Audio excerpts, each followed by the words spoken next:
like a craft beer through a pint glass. These are the gays of our lives. A show where Sears and James get out their gay decoder rings to decipher the gay alphabet and bridge the gap between the older and younger LGBTQ community and everyone fucking else. And now, here are your hosts.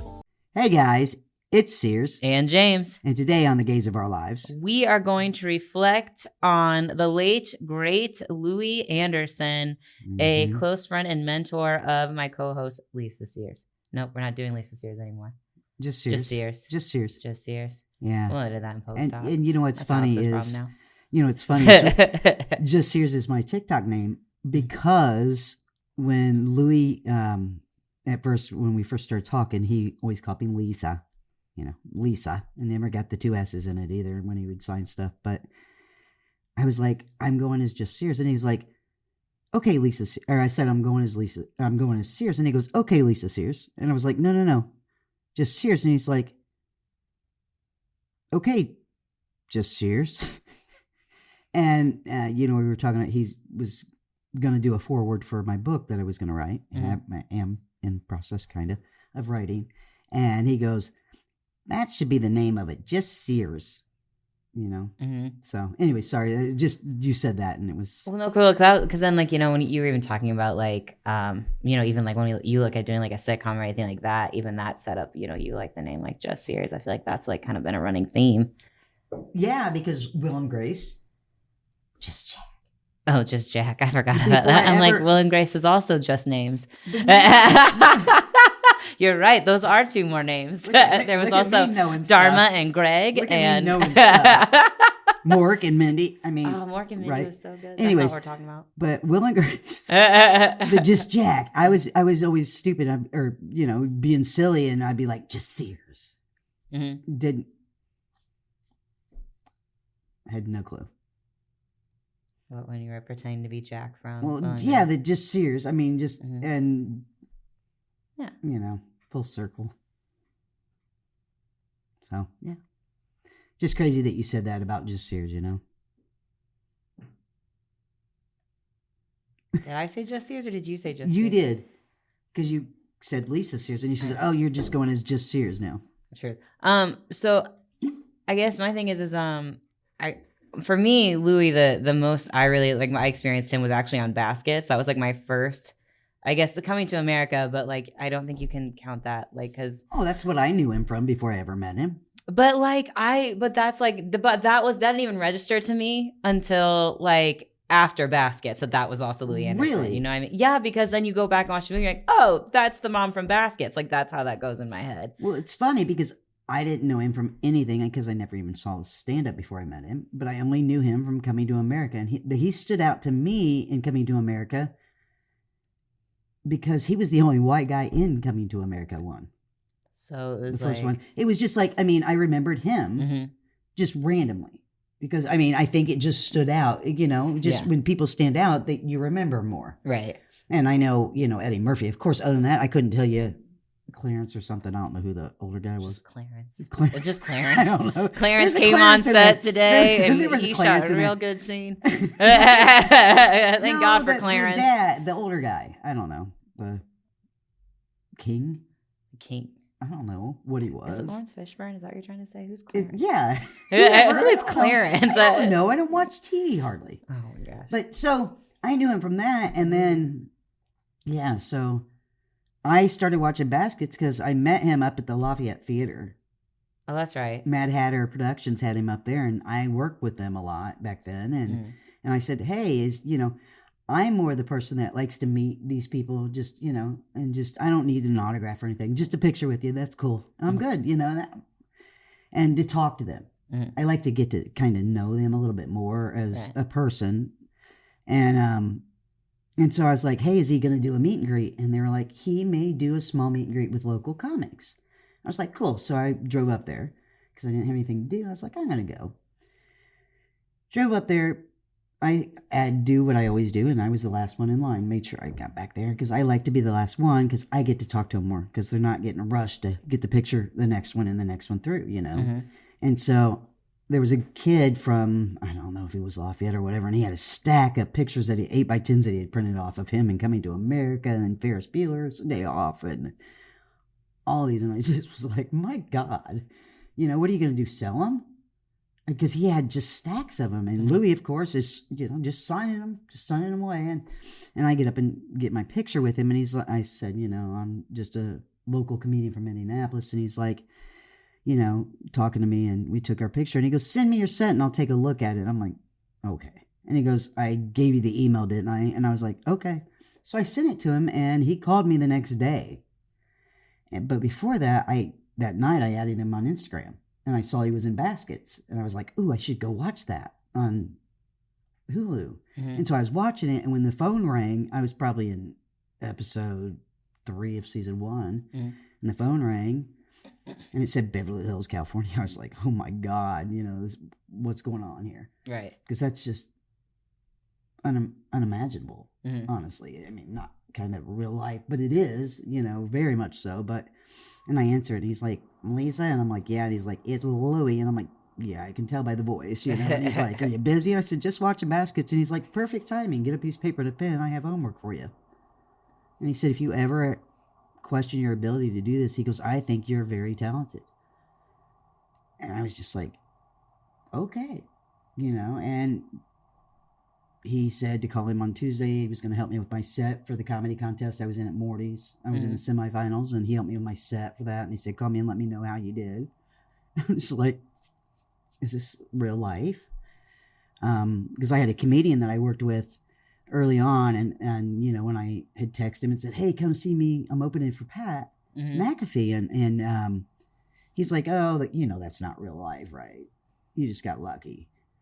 And then when you get lucky a lot for people to tell you something isn't real life anymore. Like, you know what I mean? Like, I feel like, because when I first met you, I'm like, yeah, sure, Pat McAfee, whatever. And then like, but the Louie Anderson voicemail you first played me, it was really funny because, like, you know, you hear freaking Sears talk a whole fucking road trip, and you're just like, yeah, I'm tired, you know. But then it was funny because I think it was like right after we went out to Ohio or something. And then we had come back, and we hadn't talked for like a week, and you're like, guess who called me again? And then you played the first voicemail I'd ever heard from like Louie for you. And it was all very just encouraging stuff. Like, you had clearly like sent him a set or something, you know? And so it's just funny. So I can't imagine someone telling you that's not real, because like a lot of luck stuff is genuinely a lot of stuff that, you know, I feel like you're like more of a mover and shaker person. Yeah, I'm a hustler. Well, it's just why, I mean, if you can make it happen for yourself, why even let luck take any credit? Well, luck, I don't know. I've heard it said that it was Oprah that said it, or I heard it was somebody else that said it, whoever said it. They said luck is when opportunity and preparation meet. That Sounds night like that an Oprah thing. Well, and she may have taken it for somebody else and made it famous. She may have made it up herself and somebody else tried to take it. You know, whatever. I don't care. The saying is so true. And when I think about that night that I met Louie after the show, I didn't even leave my parking spot before I sent him 3 sets. Mm-hmm. I sent him the one that when I opened for Pat McAfee, because I'm like, look at me, I opened for Pat McAfee. He didn't know who Pat McAfee is. So he has no clue. No clue. Because when I said it to him, he's like, who? It's like sports and local. Now, like, he's not he may, but you know, nowadays he may have known, but not back then. No, not 5 years ago. He passed 5 years ago to the day that he called me. Really? Huh. I mean, it's funny. You had mentioned like weeks prior that you thought he might be sick, like before like there was any type of like word spinning around. Yeah, he was really short the last couple of texts, like on Thanksgiving. I always, you know, we always holidays and stuff. We'd always text, you know, Happy Thanksgiving, whatever. And he would send, a lot of times he would send his little emoji of him, you know, the cartoon emojis of him, like for Thanksgiving, whatever. I'm old. And you're close. There's emojis. And he just sent like for Thanksgiving, just a pumpkin. And then for Christmas, just a Christmas tree. No Merry Christmas, I love you, nothing. And the one time we did talk on the phone about the project he was supposed to produce for me that I'm working on and we'll finish. he sounded like he had a cold. He was raspy, and every time I've ever asked him, if he's okay, he's like, yes, honey, why? Why would you ask me that, over the years? And so I just ask people, hey, how you feeling? How you doing? Yeah. Just who I am to ask, and he's like, why? What, I'm like, nothing. Just asking. Why? What have you heard? Yeah, but you know what I mean? Well, because I'm sure there's rumors. Yeah. I don't know how many people were like, when I said something about Louie Anderson, didn't he die? They're thinking about John Candy. Isn't that his name? That's very Did different. I say it right? Yeah, no, Okay, you said no, it. two big white guys. No, I mean, no, absolutely. They all look alike, Two big white comedians will all look alike. That's true. All those fat, straight white guys. Right. That's what I'm saying. No, it wasn't Chris Farley. You know what I mean? People are just, I've had a bunch of people say that. Didn't he die? Well, no, yeah, he did. But not back then. I was just like, no, he's alive and well. And very amazing. But yeah, I mean, the one thing that he said to me that always stuck out to me, he's like, honey, don't ever change, always be you. Always, the way I am, the way I look, the way I dress, the way I talk. Mm. He's like, always be yourself. Don't ever let anybody change you either. And entertainment especially. I mean, I feel like, and I will say that is like something else. I feel like in a few things I've seen him in, I feel like he was never sacrificing anything to be in that role. You know what I mean? Like, I feel like that was someone who was really flexible. Like, okay, I'm sorry, but you're going to take on, because especially for his generation, you're going to take on a women's role in baskets. And kill it. Oh my God. Talk about one of my favorite TV moms, though. Like it's so funny because, my mom and my relationship's okay. I don't know. I'm not going to go into that. But, that being said, TV moms are right? But, TV moms are, where it's at. You know what I mean? And that being said, he was one of those TV moms, which is one of my favorite sentences, that I was just like, but it wasn't like Tootsie or Mrs. Doubtfire type thing. No, that's the thing. It wasn't. Well, because it wasn't cross-dressing in the character. It was a woman, and he played that woman very well. And also, he played that woman entering a senior relationship. There's a lot of things he had to accomplish in this show that, again, for his generation, most people would have shied away from. So I will say that for what I've seen, that is someone who I genuinely think believes just be yourself and put that into your creativity, because he took on a woman's role. And like I said, it's probably one of my favorite. I mean, I'm also not a TV critic, but because I would love everything. Well, he won Emmys for that. For a reason. I know. I have a friend out in LA who's, very feminist, women's rights. That doesn't surprise me that you have a female friend out in LA who's a feminist comedian. That doesn't surprise anybody. Well, wait, okay, so she gets all mad when it's only all these white men on the lineups, all throughout LA, and always, which with reason. I get it, and it is most of the time. That's true. It I is. feel like everywhere. I feel like there's correct, but she's out in LA, yeah, and so she's like, this show, and it's true. You look at the lineups, and they may have the one that I saw at the Laugh Factory, I think, had the guy from Hangover, the Asian, and I think that was the only non-white. Ken. Ken. John? Yeah. No, that's his last name. It's Ken. I know him. He's Dr. Ken. You correct. Yeah. His wife and him are doctors. I know, and then they're both funny. I'm sorry. Well, I didn't know his wife was funny. Well, I don't know if she's actually doing anything with it, but when they do videos together, they're funny. Oh, okay. Yeah. On TikTok. I gotta follow him, or Instagram or something. I mean, I'm sure it's one of those. For me, it was probably on Reels or Instagram because I don't really get on TikTok. Well, I want to watch him. That's what. Just kidding. Use one of your social media. You've got several. Yes, we need to get on our TikTok too for this. Oh yeah, we should probably do something. I don't know. Ironically, I haven't touched that page, and it has a picture of me and Louie on the. Oh, that's nice. See, that's a nice happy accident. Yeah. Well, not happy accident, but accident. Accidentally on purpose. Oh. That's my thing. Yeah. Your whole life? Yes. It's accidentally on purpose. Which is funny because, it started out that way. Okay. Funny story. That's not. No, it is. My mom was going in to get all cleaned out because she was having issues. And the doctor goes, is there any way you could be pregnant? She's like, no, I'm almost 40. And surprise, Pat, accidentally on purpose. Accidentally on purpose. Well, I mean, oh yeah, because you're the youngest. From the beginning. Yeah, I always. 8 years. Yeah. Me and my sister have a 10-year age gap too. But there were kids in between. One kid, yeah. Okay. I'm not the youngest. I don't know how. No one wants to be the youngest. Oh, I liked it, but back to Louie. Yeah, no, like I said, I think so. Like I said, that being the role I know him best for, that's what I can say as far as like I know of his talent. That is what that expressed to me. But also when you look at so first of all, we obviously just had Bob Saget die. We talked about that a couple episodes back, and then literally Louie is Meatloaf too. The same day as Louie. We don't have to talk about Meatloaf. I know. I'm just. But I don't want to. But Louie happens like a week later, and it's like very similar people from the Bob Saget and people who are mourning him are also mourning Louie. Very similar ages, 65 and 68. Well, I don't know if we have to necessarily look at the age thing too. But no, but I if mean, you want to look at the same age thing, yeah, it's definitely more people your age are sad. Well, yeah. No, I'm just fucking with you. Yeah, but yeah. But no, but again, what else I think is funny about that is so when we go from like a TV dad to a TV mom who I really like.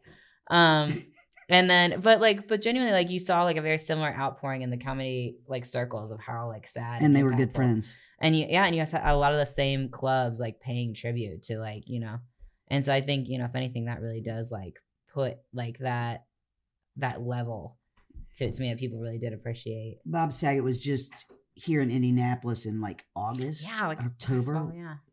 And I texted Louie and I was like, "Hey, getting to see Bob Saget tonight. I'm excited." And he's like, "Oh, honey, go back in the green room and tell them that you know me. Go in the green room and tell him I said this and this, Mm-hmm. And Bob had them install a lock on the green room door because he was so scared of COVID. COVID's been the numbers. But that's the thing. I couldn't even get back to see Bob Saget. Yeah. But him and Louie were friends. Mm-hmm. No, I mean. Let's talk about how amazing Bob Saget was. He called up Miss Pat and said, "Hey, I'm coming over for dinner if that's okay." She didn't tell her family who was coming. She just said, "Hey, we got a guest coming for dinner," and they cooked ribs and everything. And then he showed up to the door and they were like, "What?" I know. Oh, I just think that's so. That's why him and Louie were good friends because I just found out at the poker table last night. I wasn't gambling. Who's that for? I don't know who I'm lying to. Who's that live for? I don't know. My therapist. Who does that help? My therapist. Who does that help? Okay, It doesn't help nobody. your wallet. No, it doesn't. It did. Lying Anyway. did? Huh? Lying did? No, it didn't. I didn't really lie. I fibbed. It was obvious. Anyways, he said Louie Anderson came to my wedding. They got married at the Tropicana back when Louie had resident. Some guy at the just poker ran. table. Oh, okay. Yeah, I met last night at the poker table at the new Hollywood, Indianapolis. Anyways. Oh, that's right. You were just telling me about that. Oh, it's amazing. That's a whole nother subject. I wouldn't even know what to do in a game. We'll talk about that some other time. I can teach you. No, I do not want your lessons. Anyways. I don't need the addiction pill. But anyways, he came to our wedding. I was like, "Really?" And he goes, "Yeah, we got married at the Tropicana." He had residency there. And the wedding planner or the director was like, "Hey, there's a wedding happening." So he just stopped in there. And they Can had you pictures. imagine Louie just popping in? Right? And he's like, he goes, we tell the story, Louie Anderson came to our wedding, Mm-hmm. which he did kind of, and they got pictures, pictures with his wife and, and Louie and stuff. How cool is that? How many real famous people would do that kind of stuff, though? Man, here's the thing, though. If I had any ounce of fame, I would do that silly kind of shit all the time. I would just drop in on shit, too, but totally unwelcome, because I would feel like I have the ability. But I also love people and crowds. And if I think I can introduce myself into a crowd favorably, easily, I will probably do it. I just said today, I want to meet everybody. I don't want to meet everybody. I just want everybody to talk to me. Well, but I want to meet everybody to interact with. Well, to me, meet also means like having like an interpersonal and all that. And I'll even talk to a loud room full of people. I just like to be in a crowded room. My friends used to say I'd talk to a wall who would listen. I was like, why does it have to listen? No, that's when I say that's what dogs are for. They'll listen and they won't do any of the talking. My neighbors are probably like, she's nuts. The way I talk to the dogs when I'm walking, I'm like, come on, hurry up. I got to go. I've got CrossFit. We're going to be late. No way how I talk to Kilroy. It's always like, because I'll start yelling at my dog in a Scottish accent. I'll be like, Kilroy, what are you doing over there, lad? I don't. My neighbors already know I'm crazy. So You and your damn accents, man. Dude, I get sick and then I watch a TV show and I get a new one. It's funny. All my life, I'm jealous of these guys that can impersonate and do voices and stuff like that and accents because I can't. Dude, Robin Williams. I watched Robin Williams on repeat as a kid. Louie's the only one because I've heard it so much. And it's, yeah. But see, I never, It's funny. I remembered him from Coming to America when I met him. I had never even seen his stand-up until that night. Another thing him and Bob Saget have in common. What? Duality. They are both like super different on screen than on stage. Like, I guess Bob Saget not all the time, but I feel like Louie on screen was always like a not calmer. It definitely wasn't. I feel like his humor could definitely be a lot more. What's the word I'm looking for? Not raunchy. Is raunchy a good word for it? He didn't really do raunchy. He's clean. Is he clean? Oh, he's clean.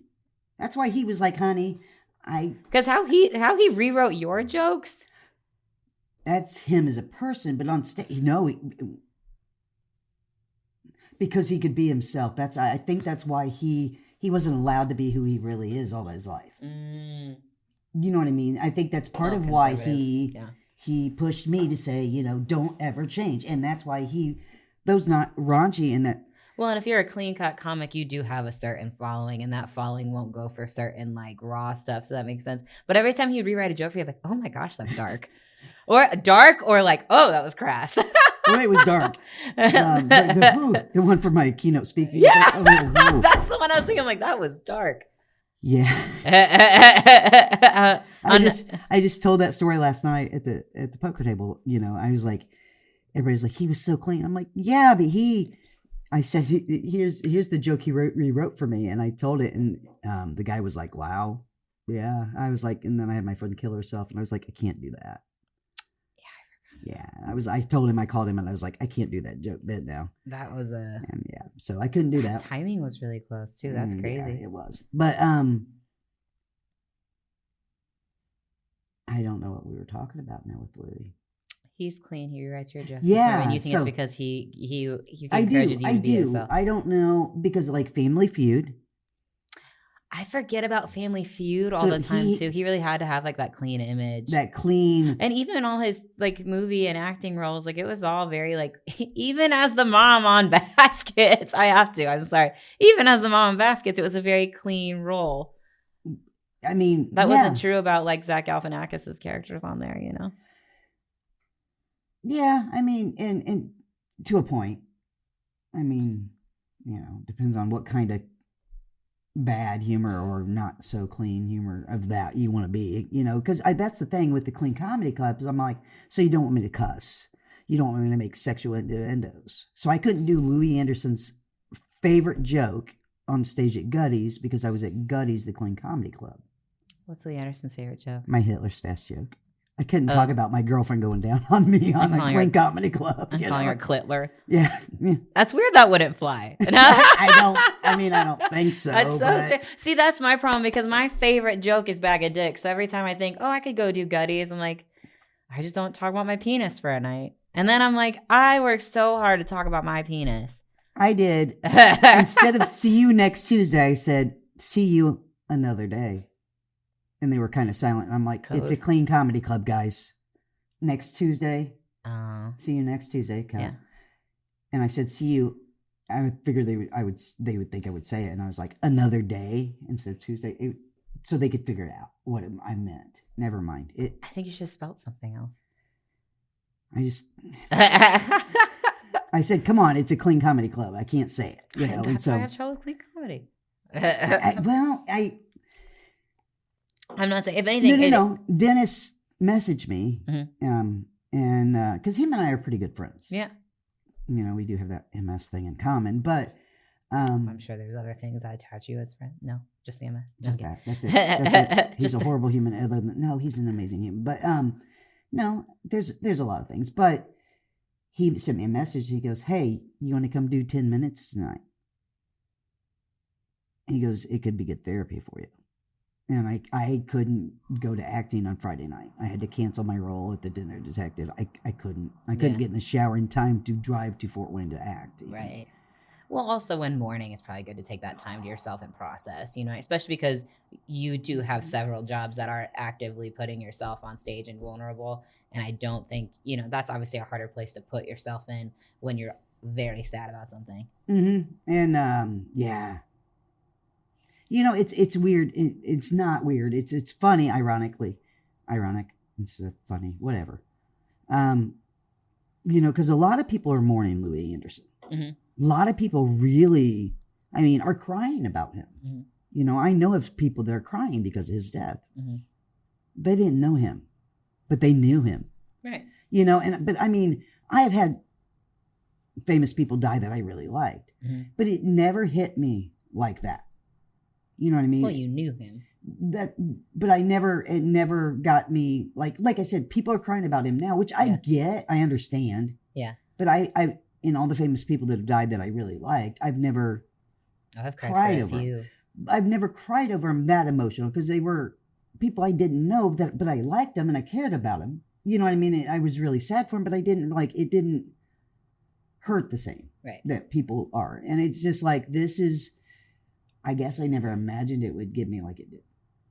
It has. I don't know why, because we're such good friends, but. You literally just answered your own question. I know. I take the long way around. And also, at the end of the day too, I think even when you acknowledged she was sick, I think you acknowledged that would be a really hard loss for you, but you weren't looking at it as, that's what I didn't think happening. it was going to happen that I would lose him though. But that, I think that comes down to I think our comfort with death is always going to be different, right? And that being said, you have a belief system, right, where there's that next step that you're going to see him again, right? Oh yeah, absolutely. And I think that I don't know, but I think that that makes mourning all the much harder because that there is that time and there is that wait, and that also they are on a different plane than you now. You know what I mean? Yeah, but then there's also this. I know he's with his brother Tommy, and and that and his mom. Yeah, but honestly, I think even his brother Tommy was more of the one that really affected him the most. Mm-hmm. That's the one he was talked about the most. I think he's one of 11 kids. Jeez. Yeah, and he's got I thought 4 was 2 sisters. Yeah, so but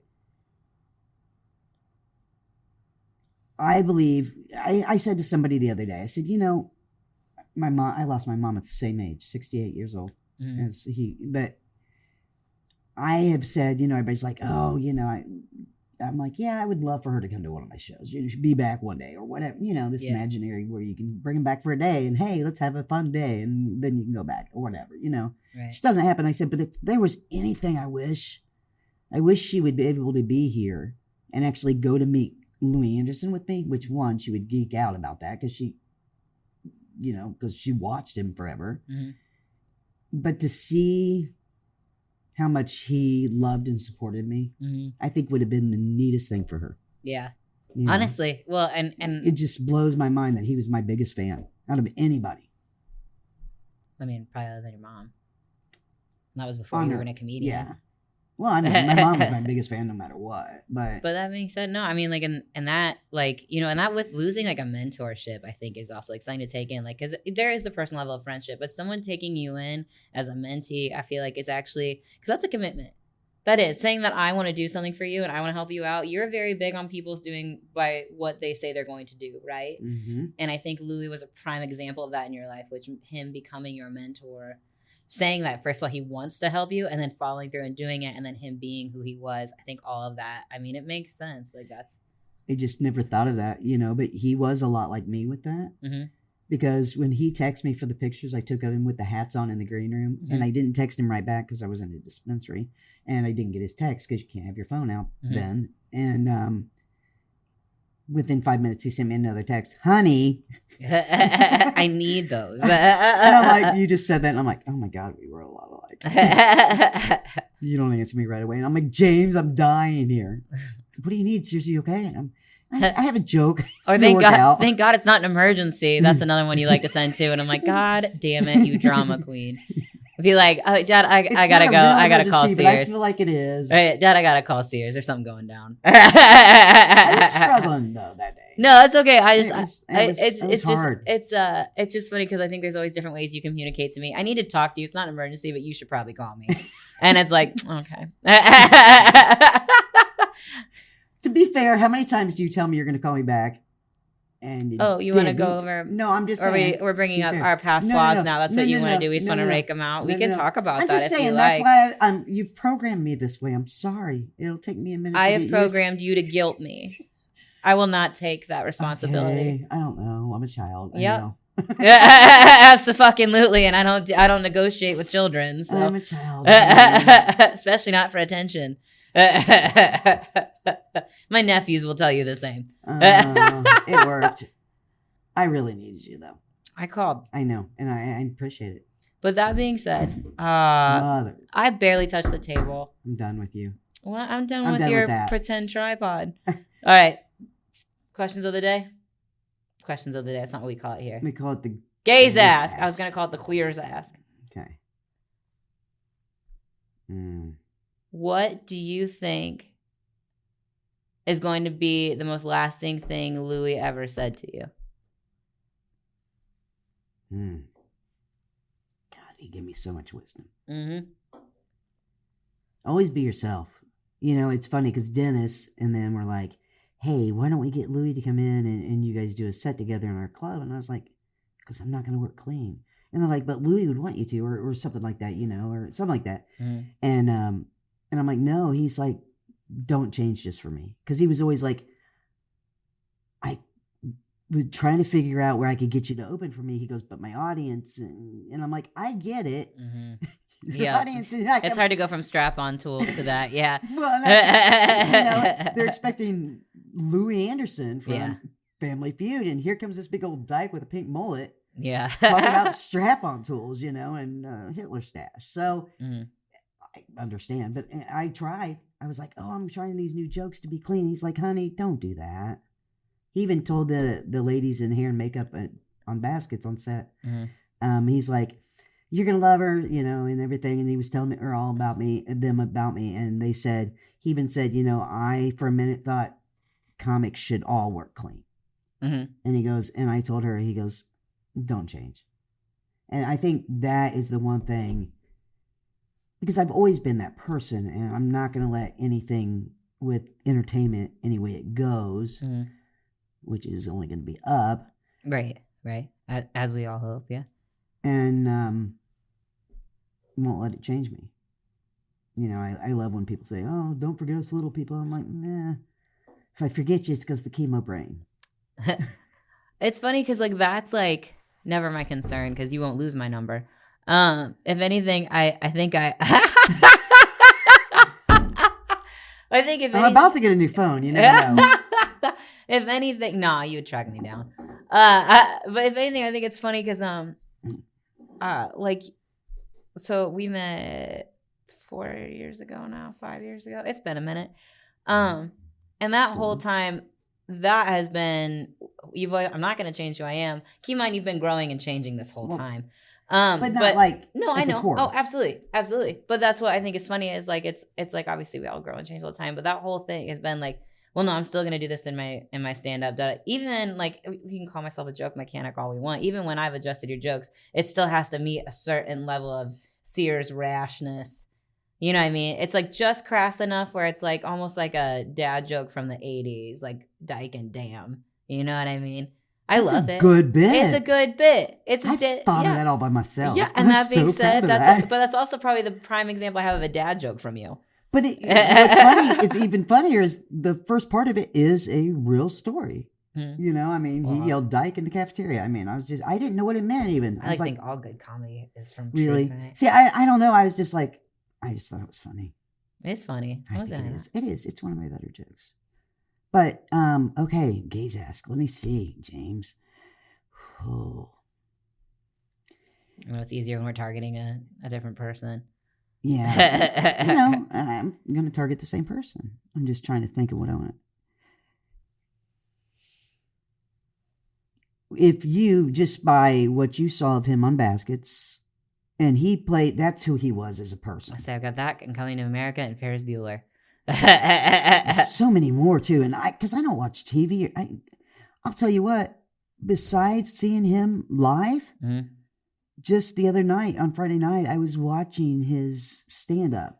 Yeah. That I had never seen. I must have been like kind of cathartic too. It was like a fresh conversation almost, Yeah. you know? That's kind of how, what? And it's good. I can actually see him. Yeah. Well, and also then it's like fresh stimuli. I know it sounds weird, but it's like a fresh communication. Like, it's like a different side of him. You haven't got to have that conversation with him. That's actually how I feel about comics when they like have like a really decent run bit that's definitely like their voice. It's like a fresh conversation with them. Yeah, I watched his Johnny Carson thing, and it was a pinnacle thing, I guess, for people who watch comedy and everything, and it's just like it's kind of cool because I didn't know anything much about him like that because I just never have followed comedians, Right?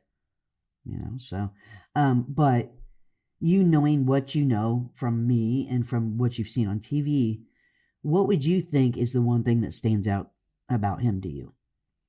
Other than his voice.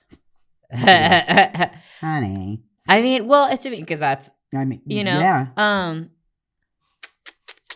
What sticks out about him to me? It's funny. I felt like he was like the Family Feud version of John Candy, if that makes sense. Like, because that's who he was to me. Because, like we said, all fat white guys are the same. I mean that as a joke right now. But when I say that. To a point. But. If you don't watch it much and you see. But that being said, I probably watched more than John Candy because John Candy was in like a few movies when I was a kid growing up, but like nothing I was like super attached to.